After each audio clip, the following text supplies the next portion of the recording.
जब भी ज़मीर और ज़र्फ का सौदा हो दोस्तों, जब भी ज़मीर और ज़र्फ का सौदा हो दोस्तों, कायम रहो हुसैन के इनकार की तरह। सर, ये वक्फ तरमीमी बिल भारत के गयूर मुसलमानों के ईमान पर, इबादत पर एक हमला है। नरेंद्र मोदी की हुकूमत ने इस मुल्क की सबसे बड़ी अक़लियत के खिलाफ एक ऐलान जंग कर दिया और ये जंग ना सिर्फ मेरे जिस्म पर है, बल्कि मेरी आज़ादी पर, मेरी समाजी और माशी मार्जिनलाइजेशन पर है, मेरी शहरियत पर है, मेरे मदरसे, मस्जिदों, खानखाहों को और दरगाहों को निशाना बनाया जा रहा है। और ये हुकूमत सच्चाई को नहीं बयान कर रही है कि ये तरमीमी बिल से मुसलमानों का तहफ़्फ़ुज़, तरक्की और गुर्बत का खात्मा होगा। ये सरासर झूठ है। सर, अगर आप आइन के आर्टिकल 14 को देखेंगे तो उसमें लिखा हुआ है इक्वल प्रोटेक्शन। अब आप देख लीजिए सर के हिंदू, सिख और जैन को और बौद्ध को उनके एंडोमेंट में तहफ़्फ़ुज़ मिलेगा क्योंकि उनका एंडोमेंट बाय यूजर बरकरार है और उनका एडमिनिस्ट्रेशन उनके हाथ में होगा। कि गैर हिंदू या गैर उनके मजहब का आदमी दान भी दे सकता है उनके लिए, और एंडोमेंट बोर्ड का तहफ़्फ़ुज़ भी मिलेगा क्योंकि उसके ऊपर ओवरराइडिंग क्लॉज अप्लाई नहीं होगा, लिमिटेशन का कानून उस पर अप्लाई नहीं होगा। उसके बरक्स ऑपोजिट आप देख लीजिए, मुस्लिम वक्फ को वक्फ बाय यूजर निकाल दिया गया। एक मुस्लिम वक्फ की जायदाद पर कब्जा होगा, लिमिटेशन लगेगा तो जो एनक्रोचर है, जो खाबिज है, वो रातों रात मालिक बन जाएगा और एक गैर मुस्लिम वक्फ बोर्ड को एडमिनिस्टर करेगा। ये आर्टिकल 14 के इक्वल प्रोटेक्शन का वायलेशन। अब आर्टिकल 14 में सर इक्वालिटी बिफोर लॉ भी है और उसका कैसा वायलेशन हो रहा है कि कोई आर्बिट्ररी स्टेप नहीं ले सकता और कोई भी ऑफिशियल किसी भी तरीके से गलत आर्बिट्ररी फैसला नहीं लगा। यहां पर आप एक डेजिग्नेटेड ऑफिसर को रखकर वो फैसला लेगा कि ये जायदाद वक्फ की है, गवर्नमेंट की है। क्या ये प्रिंसिपल्स ऑफ नेचुरल के खिलाफ नहीं है जिसका तकर्रुर एग्जीक्यूटिव करती है? ये हमारे theory of separation of powers, Bharat के आइन का बेसिक स्ट्रक्चर का हिस्सा है। क्या इसका वायलेशन नहीं है? सर, आर्टिकल 25 का वायलेशन कैसे है कि आप मुसलमानों से वक्फ बाय यूजर छीन रहे हैं और फिर आप कर्ब कर रहे हैं वक्फ वाल औलाद को, मगर वहीं पर दूसरे धर्म के मानने वालों को उनके मजहब पर चलने की पूरी इजाजत है। लफ्ज जो आर्टिकल 25 में इस्तेमाल हुआ सर, वो इक्वली एंटाइटल्ड, यहां पर मुसलमानों के इक्वल एंटाइटल्ड नहीं हो रहा। अभी हम गृह मंत्री का, वजीर दाखिला का यहां पर उनका हमने तकरीर सुनी, यहां पर वो ये कहते हैं, वजीर दाखिला, शायद वो कटमुल्ला की जबान ना कह दें, वजीर दाखिला कहने पर वजीर दाखिला ने अपने बयान में कहा कि बोर्ड और काउंसिल जो होगा वो माने वक्फ इस्लाम से अलग है। सर, अगर ये बात सच है आपकी तो फिर आपको एक कानून बनाने की जरूरत ही नहीं है, आप एक नॉन स्टैट्यूटरी बॉडी बना दीजिए। ये जो कानून बन रहा है ना सर, ये आर्टिकल 26 इसका सोर्स है और आर्टिकल 26 जब इसका सोर्स है तो आर्टिकल 26 का ABCD क्या कहता है कि रिलीजियस डिनोमिनेशन को अपने मजहब के अफेयर्स खुद चलाना, मूवेबल इमूवेबल प्रॉपर्टी को लेना और एडमिनिस्टर करना। जब हिंदू धर्म को, बौद्ध धर्म को, सिखों को यह राइट दिया गया है तो आप कैसे मुसलमानों से छीन रहे हैं? तो यह आर्टिकल 26 का ग्रेव वायलेशन है। तो सर, अब वक्फ बाय यूजर का मामला देखिए, मिनिस्टर साहब ने कहा कि एंक्रोचमेंट हो रहा है, 17,000 एंक्रोचमेंट हुए हैं। तो यही नरेंद्र मोदी की हुकूमत ने 2014 में उस वक्त के मंत्री ने एक Waqf properties eviction of unauthorised occupants bill को इंट्रोड्यूस किया। आपने विड्रॉ कर लिया 2024 में उसको। क्यों विड्रॉ किया सर आपने? जब आप मान रहे थे कि एंक्रोचमेंट हो रहा है तो आपने बिल को विड्रॉ कर लिया। अच्छा सर, अब वक्फ बाय यूजर को आपने निकाल दिया, माने कंडीशन क्या लगाए कि अगर उसमें डिस्प्यूट होगा और गवर्नमेंट प्रॉपर्टी होगी। सर, डिस्प्यूट तो है। मिसाल के तौर पर मोहिबुल्लाह साहब जिस मस्जिद के इमाम है, पार्लियामेंट के सामने मस्जिद है सर, 123 प्रॉपर्टीज में मस्जिद है, डिस्प्यूट चल रहा है। कल कलेक्टर या डिस्ट्रिक्ट ऑफिसर बोलेगा कि भाई साहब ये गवर्नमेंट प्रॉपर्टी है, स्टिकर लगा दिया जाएगा, मस्जिद बंद, गवर्नमेंट प्रॉपर्टी हो गई, होगी ना सर? अब ये बताइए, आप जब से यहां पर पूरे बीजेपी रूलिंग पार्टी हमको ज्ञान दे रहे हैं कुछ नहीं होगा, कुछ नहीं होगा। मैं दलील के साथ बता रहा हूं आपको ये मस्जिद दिल्ली गवर्नमेंट बोलती हमारी है, वक्फ दिल्ली वक्फ बोलता हमारी है।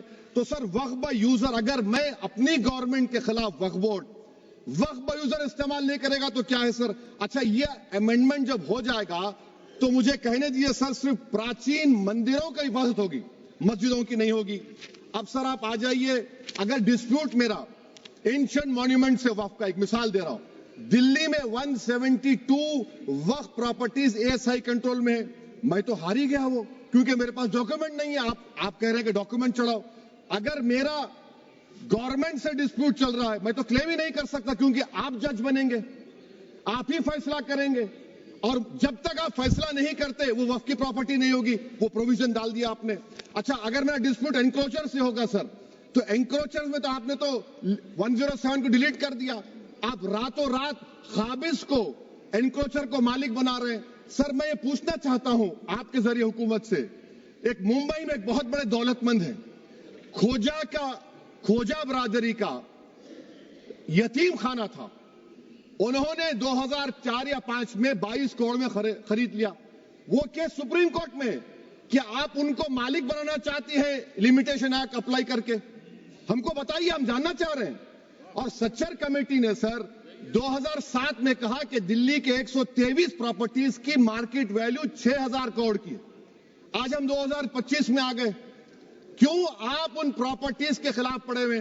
1976 में उस वक्त के वजीर आजम इंदिरा गांधी लेटर लिखा, इसको आप दे दीजिए, मगर आप उसको मानने को तैयार नहीं है। तो सर और एक जो झूठ फैलाया जा रहा है, management, empowerment, efficient development. Sir this bill takes any management from the hands of Muslims, disempowers the waqf in comparison to any other stakeholder, takes away the efficiency of administration and hampers development. Waqf disempowerment in the name of efficiency, inefficiency is being created. The progress of development from pre-independence till today is sought to be destroyed. Sir अभी हमारे home minister साहब ने फजल पुकाया case का जिक्र किया। Sir मैं आपसे गुजारिश करूंगा कि होम मिनिस्टर जरा अच्छे लोगों को रखकर इंफॉर्मेशन ले। फजल पुकाया का ऑबिटर क्या है? इट इज ऑबिटर, वो रेशो डेसेंडेंटाई नहीं है जो आपने कहा है। अच्छा सर, शेड्यूल ट्राइब के बारे में कहा, क्या शेड्यूल ट्राइब में मुसलमान नहीं होते? शेड्यूल कास्ट में नहीं होता मुसलमान, शेड्यूल ट्राइब में मुसलमान होता। तो क्या आर्टिकल 25 मेरा चला गया, आर्टिकल 26 चला गया, आर्टिकल 14 चला गया, 15 चला गया, 29 चला गया? लक्षद्वीप का एक मुसलमान एमपी है, क्या उसको राइट नहीं है क्योंकि ट्राइबल है? क्या कह रहे हैं आप? इस ऐवान को क्यों गुमराह कर रहे हैं आप शेड्यूल ट्राइब के नाम पर? सर और एक चीज जो आपको बता रहा हूं सर, अब आप जब आर्टिकल 26 से मेरा सोर्स है, तो आप सेंट्रल वक्फ काउंसिल में 22 में से 11 आप नॉन मुस्लिम को बना सकते हैं। रिलीजन न्यूट्रल आपने कह दिया, और आप बनाएंगे, क्यों बनाएंगे आप? स्टेट वक्फ बोर्ड में 7 नॉन मुस्लिम होंगे और 4 मुसलमान क्यों होंगे? क्योंकि आप लॉ में 95 में डायरेक्ट मैनेजमेंट में ले सकते हैं 5 साल के लिए। आप वक्फ बाय यूजर को आप कलेक्ट डिस्ट्रिक्ट ऑफिसर बोलेगा ये वक्फ की प्रॉपर्टी नहीं है, तो वो वक्फ बोर्ड खामोश बैठ जाएगा, कुछ एक्शन ही नहीं लगा, क्योंकि वो आपके प्यादे हैं। अच्छा, जब आप नॉमिनेट करेंगे सर मैं मोदी गवर्नमेंट के खिलाफ नो कॉन्फिडेंस ला सकता हूं, मगर वक्फ बोर्ड का चेयरमैन जो नॉमिनेट होगा उसके खिलाफ नो कॉन्फिडेंस नहीं ला सकते, हम बिल्कुल नहीं ला सकते। क्या मजाक है बताइए आप? ये डेमोक्रेसी है। नॉमिनेट भी स्टेट गवर्नमेंट करेगी, वो अगर डिक्टेटर बन जाएगा जैसा आज भारत में हो रहा है, तो वो भी नहीं हटेगा। कम से कम यहां पर तो इलेक्शन है, वहां पर तो आप 5 साल झेलते रहो उसको। अच्छा सर, अब ये जो क्लॉज 11 और क्लॉज 9 आप 16AA से देखिए, where the qualification of the members of the board has been limited only to 3 categories contained in 14(1)(c). Intention is very clear that a majority is to be packed with non-Muslims. So who will defend my interests, sir? If I cannot depend on the state waqf board, central waqf council, which are going to comprise non-Muslims, this in itself is a clear violation of Article 26, 14 and 15, sir. अच्छा sir, CO पहले 95 act में था कि word मुस्लिम, आपने गायब कर दिया उसको। अरे आखिर क्यों इतनी नफरत है आपके लफ्ज मुसलमान से? अच्छा फिर क्या कह रहे हैं आप कि ये भी आर्टिकल 26 का वायलेशन है। सब जितने हिंदू धर्म के प्रॉपर्टीज हैं, सिख धर्म के हैं, बौद्ध के हैं और आपके जैन के, वहां पर उन्हीं के मजहब का ऑफिसर होगा, और कहां पर नहीं होगा? वक्फ बोर्ड में। Waqf board is a pure religious institution. इसको समझने की जरूरत है। तो आप ये कर दे रहे हैं सर। अच्छा सर, आप देखिए, अब आप आ जाइए ये ट्राइब्यूनल पर। मुझे समझ में नहीं आया सर कि हमारे होम मिनिस्टर वजीर दाखिला ने क्या कह दिया कि 2013 का जो कानून है वो नहीं बनता तो हम नहीं लेके आते। मैं बड़े अदब के साथ उनसे पूछना चाह रहा हूं कि क्या उस वक्त राजनाथ सिंह साहब, आडवाणी साहब, हमारी लेट सुषमा स्वराज, ये बड़े बड़े नेता यहां बैठे थे? आपने यूनानिमस उस कानून को पास करवा दिया। कीर्ति आजाद थे उस वक्त, अब यहां बैठे हैं वो टीएमसी में। तो क्या आप गलत थे या वो गलत थे? हमको बता दीजिए, आप बता दीजिए। क्योंकि अगर आडवाणी आपके लिए बहुत बड़ा नेता है, मेरे लिए नहीं हो सकते, आपके लिए आपने पद्मश्री दिया उनको। मोहतरमा सुषमा स्वराज की जबरदस्त तकारीर का मैं कायल हूं। वो बैठकर उस 2013 को यूनानिमस पास कर दिए। मुझे कंफ्यूजन है कि क्या अमित शाह, नरेंद्र मोदी बड़े हैं या आडवाणी बड़े हैं? आपके लिए आप तय कर लीजिए। अच्छा सर, आपके tribunal sir, railway Clements tribunal, NGT tribunal, income tax, वैसे 14-15 ट्राइब्यूनल, हिंदू एंडोमेंट का ट्राइब्यूनल, सबका अपील नहीं होती, रिव्यू होता है। गृह मंत्री सरकार कह रही है कि नहीं, रोक दिए, रोक लगा। कैसे रोक लगाते हैं? रिव्यू और अपील में तो फर्क होता है ना सर। आप ही कह रहे हैं कि पूरे कोर्ट्स में बैकलॉग है और आप अपील कर रहे हैं। अच्छा सर, रिटायर्ड डिस्ट्रिक्ट जज 95 में सिटिंग डिस्ट्रिक्ट जज था, जो एडमिनिस्ट्रेटिव कंट्रोल था सीजीआई साहब, उसको निकाल दिए। अच्छा सर, अब आप अभी हमारे मंत्री साहब ने कहा trust, sir Shri Sai Baba trust 2004, वो ये कहता है जो ऑफिसर उसमें काम करता है उसको साई बाबा का डिवोटी होने चाहिए और उसको डिक्लेरेशन लिख के देना पड़ेगा। यहां पर हो रहा तो यहां पर क्यों नहीं हो रहा? अच्छा सर, आप फिर देख लीजिए, ये आपका हो गया सर। अब अमित शाह साहब ने सेक्शन 2A के बारे में कहा और उन्होंने इस बात का इकरार कर लिया कि दाऊदी बोहरा के लिए यह बनाया गया है। मगर मैं आपके जरिए से गवर्नमेंट से पूछना चाह रहा हूं, आपने तो उस प्रोवाइजो में दाऊदी बोहरा का नाम ही नहीं लिखा। आपने उनको भी थैंक यू कर दिया, उनका नाम क्यों नहीं लिखा आपने? और सर, और गवर्नमेंट क्या कर रही है? आप मुस्लिम समाज में जो बेकार किस्म के लोग हैं उनको एक रास्ता बना रहे हैं, एग्जिट दिखा रहे हैं कि तुम्हें वक्त से बचना है तो तुम्हें ट्रस्ट बना लो। ये क्या कर रहे हैं सर आप? कम से कम उन दाऊदी बोहरा को आप दे देते। अच्छा sir, clause 3V section 36 clause 18 देख लीजिए। Oral waqf, oral appointment has sought to be discontinued even though it is recognized practice in Islam. Muslim personal law is recognized oral waqf and 1937 Shariat Application Act.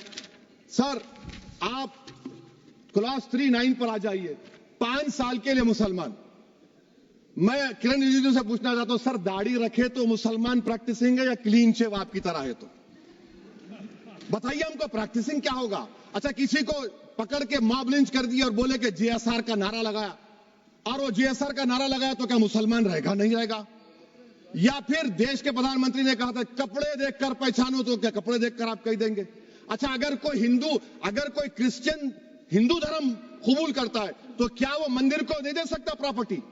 फिर भारत के संविधान में article 300 क्यों है sir? Right to equality क्यों है? Freedom of religion क्यों है? 5 साल कहां से लाएंगे? अच्छा सर, और एक चीज सर, और एक चीज मैं आपको बोल के खत्म कर दूंगा सर। इस बिल में वक्फ औलाद का सर, इसमें आप देखिए clause 4(3)(2), the creation of waqf al-awlad shall not result in denial of inherent rights to heirs, including women heirs or the waqif or any other right of person. Sir, ये article 25 का violation है, शरीयत application act 37 का violation, article 300A का violation है। अच्छा, हिंदू धर्म में सेल्फ एक्वायर्ड प्रॉपर्टी को एक हिंदू, अब उसके फर्ज के 2 बच्चे हैं, वो एक को अपनी पूरी दौलत दे सकता है, कोई रोक टोक नहीं है। वो कहेगा नहीं मैं घर के बच्चों को नहीं दूंगा, मोहल्ले के गरीब को दे दूंगा, वो भी कोई रोक टोक नहीं है। वहां पर आपको बच्चों की फिक्र नहीं है। जब मैं अपनी प्रॉपर्टी को अल्लाह को मालिक बनाकर दे रहा हूं, आप कह रहे बच्चियों की फिक्र नहीं है। इतनी मोहब्बत आप बिल्किस बानो से दिखा देते तो आपके लिए दुआएं देती आपके लिए। तो सर, आप दूसरी बात आप देख लीजिए सर, आखिरी बात कहकर मैं अपनी बात को मुकम्मल कर रहा हूं सर। नहीं खैर, मैं मुकम्मल कर रहा हूं। स्पीकर साहब बहुत टाइम दे दिए। सर आप देखिए, इसमें अमित शाह साहब बोले कि इतनी प्रॉपर्टीज का कब्जा हुआ, चोरी हुई, ये हुआ। सर क्लॉज 2652A सेक्शन अगर कोई प्रॉपर्टी बेचता है 2 साल की सजा थी, आपने क्या कर दिया, उसको 6 महीने कर दिया। नॉन बेलेबल था, आपने बेलेबल कर दिया। सेक्शन 40 की बात करते हैं। सेक्शन 40 में सर हमको जो ज्वाइंट वर्किंग कमेटी का जो नोट्स दिए, उसमें मिनिस्ट्री ऑफ माइनॉरिटी अफेयर्स ने कहा कि 30 साल में 515 केसेस सेक्शन 40 के और सिर्फ 8 लोग कोर्ट को गए। वक्फ यूजर का कानून तेलंगाना आंध्रा में है, सेक्शन 40 का कानून तमिलनाडु 63 है, आंध्र प्रदेश में 43 है। और सर आप डायरेक्शन दे रहे हैं, अच्छा क्लॉज 4218 भी देखिए सर, आप रूल बना रहे हैं, कोऑपरेटिव फेडरलिज्म के खिलाफ है, इतना रूल बना रहे हैं। और आखिर में सर मैं आपको बताना चाह रहा हूं स्पीकर साहब, ये बिल का मकसद सिर्फ मुसलमानों को जलील और रुस्वा करना है, मुसलमानों को दूसरे दर्जे का शहरी बनाने का इनका मकसद है। सर अगर आप हिस्ट्री को पढ़ेंगे तो महात्मा गांधी उस वक्त के व्हाइट अफ्रीका में सफेद फार्म अफ्रीका के कानून को महात्मा गांधी ने कहा था कि ये मेरा कॉन्शियंस इसको मानता नहीं, मैं इस कानून को कबूल नहीं करता हूं। तो महात्मा गांधी ने क्या किया, उन्होंने उस कानून को फाड़ दिया। तो मैं गांधी की तरह इस कानून को फाड़ता हूं। ये अनकॉन्स्टिट्यूशनल है सर। इस देश में झगड़े पैदा करने का काम बीजेपी करना चाहती है मस्जिद और मंदिर के नाम पर, इसीलिए मैं इसका कंडेम करता हूं। और मैं आपसे गुजारिश करता हूं कि मैंने अपने 10 अमेंडमेंट दी हैं, आप इसको कबूल करिए सर, मुझे बोलने का मौका दीजिए और उस पर डिवीजन का मैं डिमांड भी करूंगा। Thank you sir.